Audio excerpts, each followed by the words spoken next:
Bonjour, aujourd'hui nous allons voir l'éditeur de requêtes de Careo.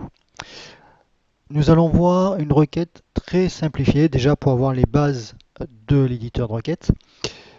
Par une prochaine vidéo, nous verrons comment créer des requêtes plus évoluées, puisqu'on peut faire des requêtes très poussées dans le logiciel. Donc le module, il est ici. On va y aller. Alors, comment il est agencé? On va avoir ici une partie à gauche avec, ici vous voyez des requêtes préenregistrées. Alors là c'est une base de démonstration qui est fournie d'ailleurs avec le logiciel, avec des requêtes qui permettent de montrer déjà des requêtes existantes. Quand vous allez démarrer, cette liste sera vide. Donc nous allons voir comment en créer pour vous-même. Ici, nous allons démarrer avec des rubriques. Les rubriques, c'est les données du logiciel, de Careo. Dans notre cas, on va faire une requête, on va chercher des entreprises qui sont dans un certain département. On va dire dans 2 départements. Donc on va dans portefeuille adresse. Ici on a les informations. Ce qui nous intéresse c'est le code postal. Ici. On le sélectionne, on clique ici sur la flèche qui va vers la droite, puisque ça va aller dans la condition. À Careo, on va indiquer que on souhaite les départements qui commencent par le 26, la Drôme. Et en même temps, on va prendre un deuxième, donc code postal. Alors, soit on peut cliquer sur la flèche, soit on peut faire un double clic. Donc, par exemple, un double clic. Voilà. Et je veux dire, commence par 69, qui sera le Rhône. Alors, une entreprise ne sera pas dans 2 départements à la fois. Donc, ce que l'on peut ici faire, ici, c'est-à-dire le et, qui est ici, on peut cliquer. Voilà, vous voyez, en double cliquant, on a un ou. C'est-à-dire que je veux toutes les entreprises qui sont dans le 26 et toutes celles qui sont dans le 69. Alors, il y a les boutons ici pour vous aider aussi à changer ici le type et ou. En fait, et c'est une entreprise qui est à la fois dans le 26 et à la fois dans le 69.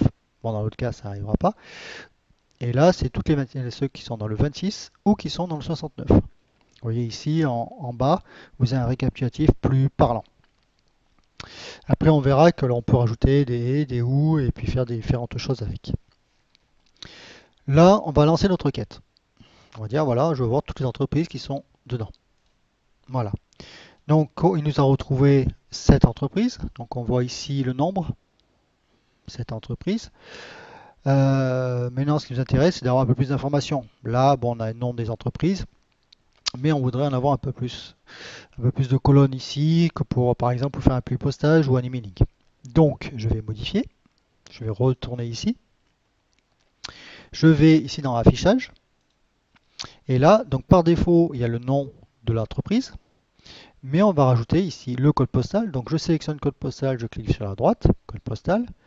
Je vais sélectionner la ville. Alors soit je peux faire un clic et je clique ici, soit pareil, je peux faire un double clic. Voilà, vous voyez, ça se rajoute code postal, ville, on va dire l'adresse. Maintenant, je l'ai rajouté après, ce que je peux faire, c'est le remonter. Voilà, code postal, adresse, ville. Et puis on va dire, allez, je veux le mail.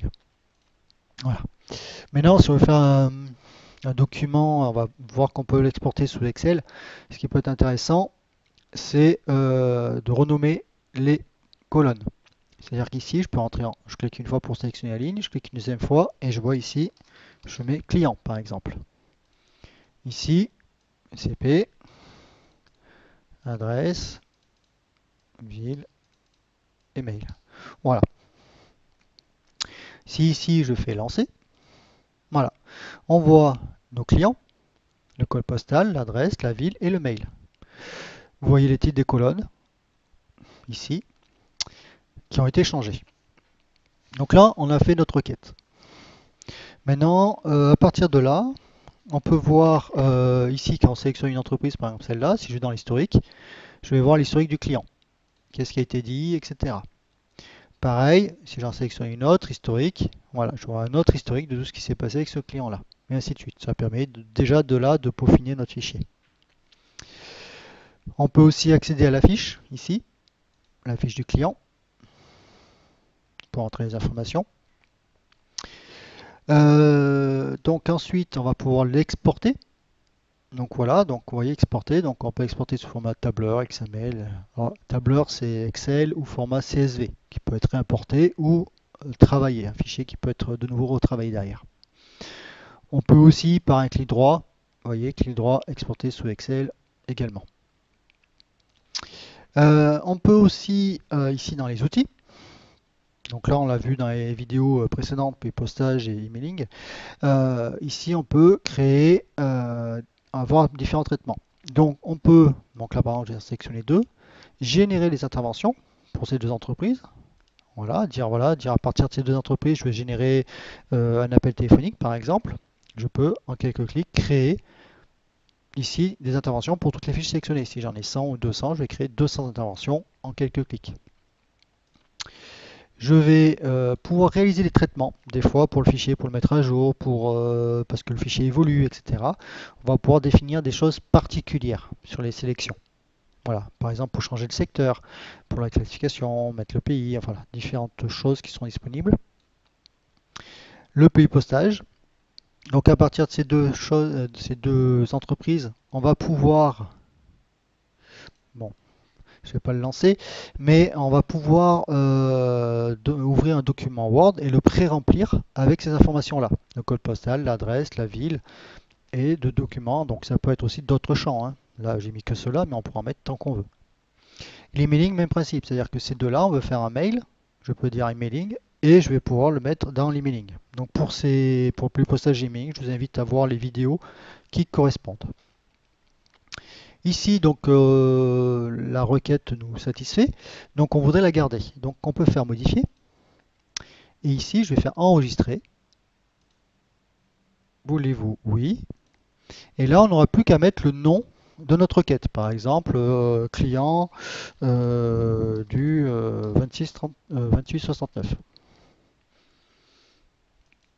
Voilà. Donc le nom apparaît ici. Et donc dans nos requêtes ici, vous voyez, je le retrouve. Donc c'est-à-dire que maintenant, par exemple, je vais créer une nouvelle requête. Voulez-vous? Oui. Donc là, vous voyez, je suis ici avec le nom par défaut. Et ici, c'est vide. Si je sélectionne ici mon client, je le ajoute. Hop, automatiquement il va reprendre ma requête et mes colonnes d'affichage. Et j'ai plus qu'à lancer. On verra après, il y a des astuces de requêtes plus évoluées qui nous permettraient de garder la date, si on veut toutes les interventions du mois, on peut avoir des nouvelles créations de fiches, etc. Mais ça on verra un peu plus tard. Voilà, donc la formation de base pour l'éditeur de requête est terminée. N'hésitez pas à voter pour cette formation, hein, les petits pouces en dessous de la vidéo, de partager et puis de vous abonner à la chaîne. Voilà, et je vous dis à bientôt pour une prochaine formation.